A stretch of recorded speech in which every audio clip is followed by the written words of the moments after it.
Welcome back everyone to Pro vs New.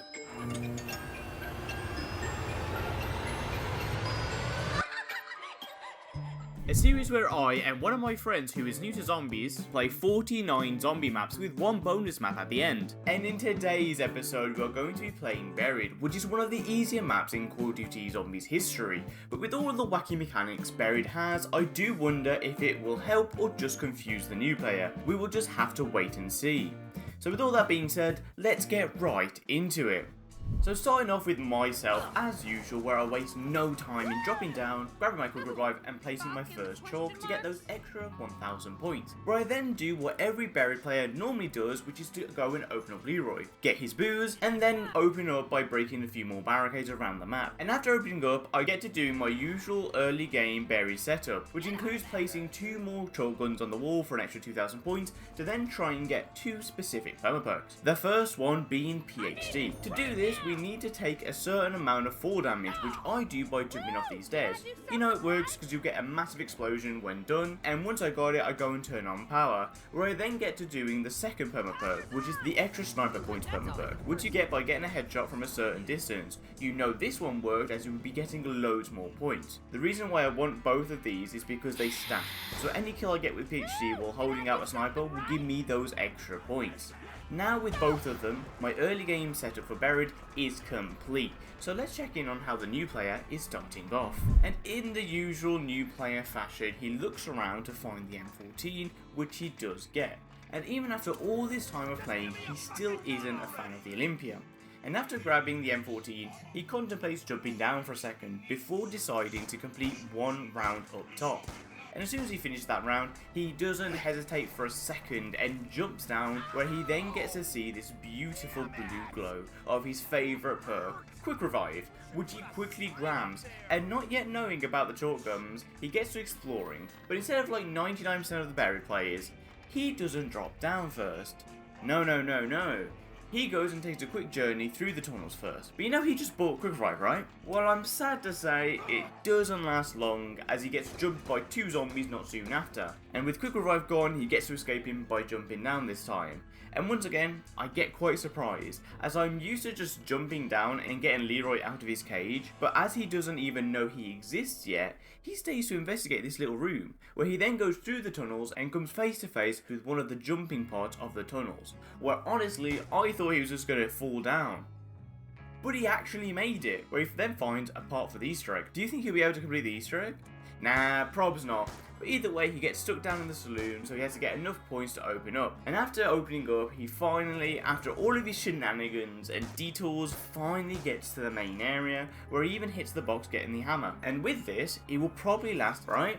If it wasn't because he was getting a bit greedy trying to go for double points, even though there was a whole horde of zombies trying to eat him, which leads to his death, ending off attempt number 1. So back to me, where I've got my early setup for Buried done, where we can now get to doing my next things, where I begin by getting Jug and get loads of points using my 2 permaperks.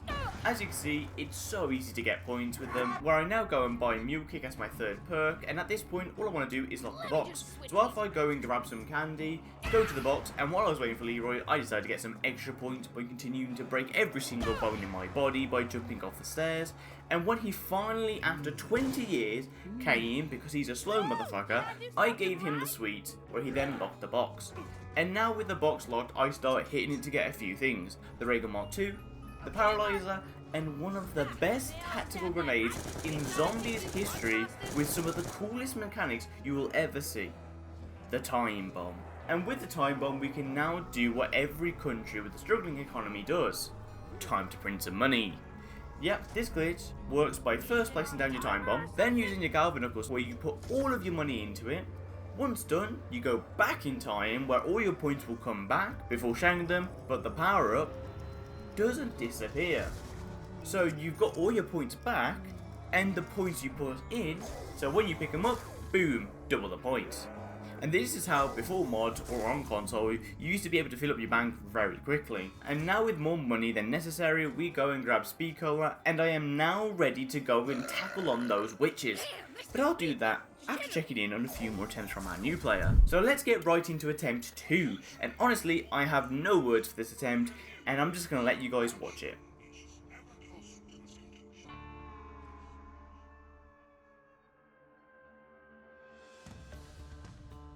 anyways, attempt number 3, and this one, we see something a bit weird. So as soon as he starts, he gets the M14 as usual.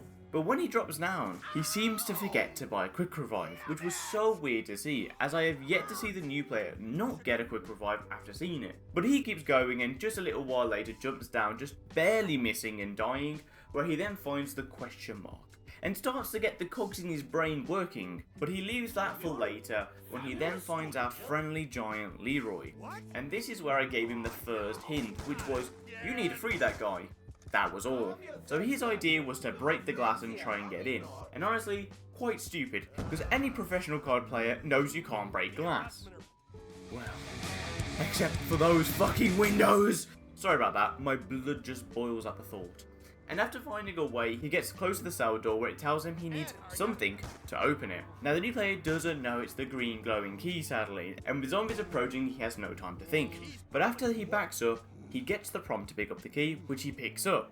But because he wasn't close to the cell door when picking it up, it didn't give him the prompt to use it, meaning the player just grabbed the key and left, leaving poor Leroy behind. But not to worry, he does, after quite a little bit of time, find and turn on the power. But it was of no use, as before he could buy a single perk after turning on power, he gets trapped on the stairs near the bank, dying, ending off attempt number 3, where we now begin attempt number 4, which I will be calling the chalk attempt, as this time, after going down and buying quick revive, he once again comes face to face with the chalk. And I just want to show you in full how the new player processes new information.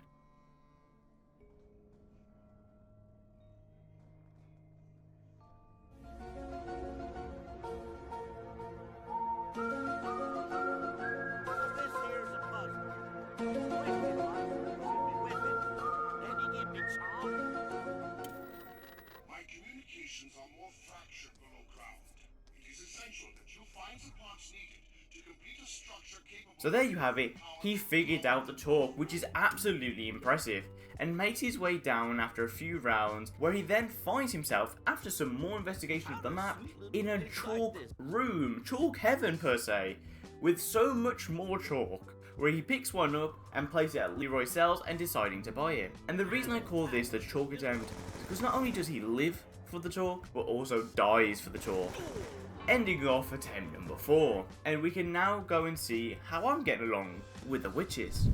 So back to me, where honestly I have no problems getting through the witches, but even if they took some money, I am so rich it wouldn't really bother me. And now what I do is the second time bomb glitch, which you might know about.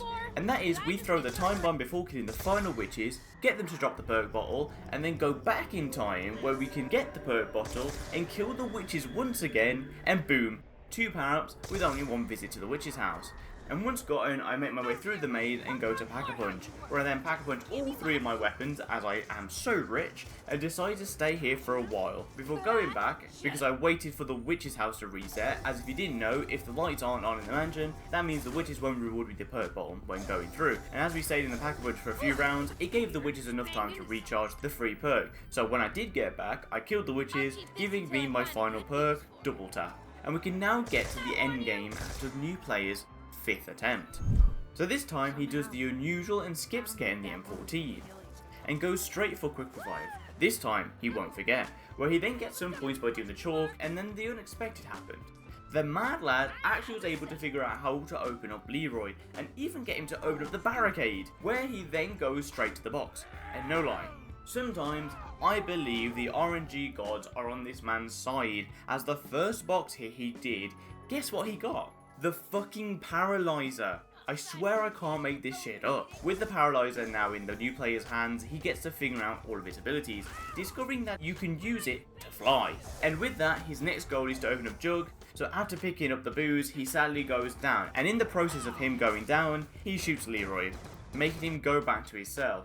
And now the new player sets off on the journey to find the key again, and luckily it's spawned in the courthouse, which he grabs. But sadly, while trying to escape the zombies and with no quick revive, he goes down, getting trapped by some zombies, ending off attempt number 5. So back to me, where my final clip, which is my end game, where I first had to get 2 buildables set up, To do this, what I do is I build the first piece of each of the buildables and leave Leroy to build the rest of them by giving Leroy some candy next to them. These two buildables being Wind Turbine and the Subsurface Resonator, where I then did a bit of back and forth between camping at Jug with the buildables, which is the high round strategy, and trading gas to not get bored. Always remembering to place down my time bomb whenever I get a max ammo to be able to rewind time if I ever went down. Which, I'm gonna be honest, it did happen a few times. I'm not gonna lie about that. And that's it. I then reached the end around 49, when I then use another one of Leroy's tricks to turn the share points drop into another drop using candy to try and get max ammo, which I got on my first try. And you're probably wondering, I'm at the end of the round, why do I even need a max ammo? And this is why. As I'm about to show you one more funny glitch you can do using the time bomb. If you place it while you are in the cell and Leroy has been shot, then leave the cell, wait for Leroy to close the cell, and rewind time, it will rewind you back in the cell, and you won't be able to open the cell if you don't have the key, meaning there is no way out, soft blocking you forever. And here is where I'll end my run, rotting away in jail till the next Pro versus New. And here we have it, the new player's final attempt, and now new player gets to speedrunning.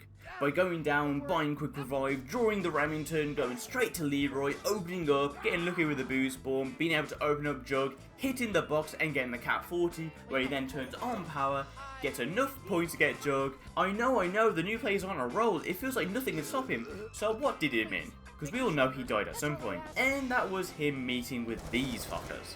So if you don't know how the witches work, they will continue to get rid of 2,000 points from you till you run out, where then you'll start to take normal damage from them. So after getting the Galil and the mansion opened up, the new player goes inside the mansion for the first time, and sadly didn't know about the bookshelf opening up at certain intervals, where he then goes down. But while going down, he sees the bookshelf open up, so as soon as he gets revived, he makes a dash to get out of there, killing the witches in his way, finally making it out. But still being anxious, he doesn't kill the remaining witches, no, he tries to go through the maze, where he then gets the biggest jump scare in zombies history. And with that, we end off the new player's final attempt, where I'm quite proud of him for figuring out as much as he could with the little help I've given him. So with everyone dead, let's check out the board. I got around 680,340 points, and the new player got 14,880 points. I got 4,480 kills, and the new player got 124 kills. I got to round 50, and the new player got to round 8. And with that, another episode of Pro vs New is done. Thank you all for watching. I would like to announce we have a public Discord I would love for you guys to join, link in the description, and if you enjoyed the video, don't forget to like, comment, and press that subscribe button, as we're trying to reach 10,000 subscribers at the end of the year. And I'll see you guys in the next one. Bye!